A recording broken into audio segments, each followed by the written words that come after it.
Hi, I'm Bishop Brian. What would Jesus do? If you read the Gospels, you see over and over again, Jesus does two things. He engages deeply with people, and he engages deeply with prayer and solitude. Last week, I was in Schuyler, Nebraska with 10 other bishops and Brother James Dowd, an Episcopal monk.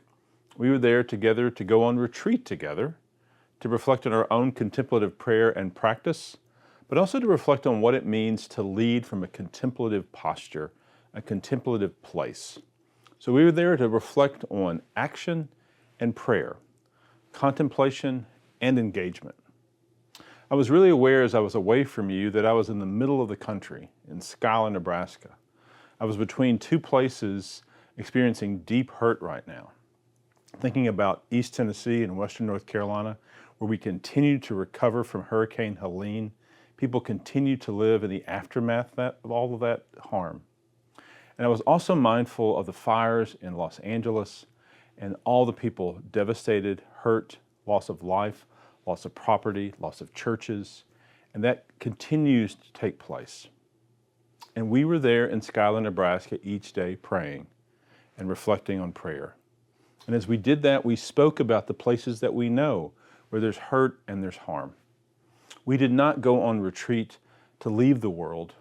We went on retreat together to know how to pray and to know how to engage the world, how to care for the world that God has entrusted us to steward and love and nurture.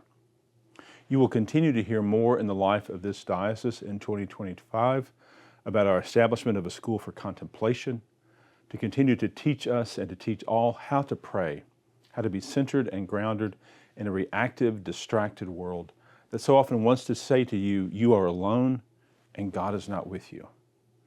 My friends, you are not alone and God is with us.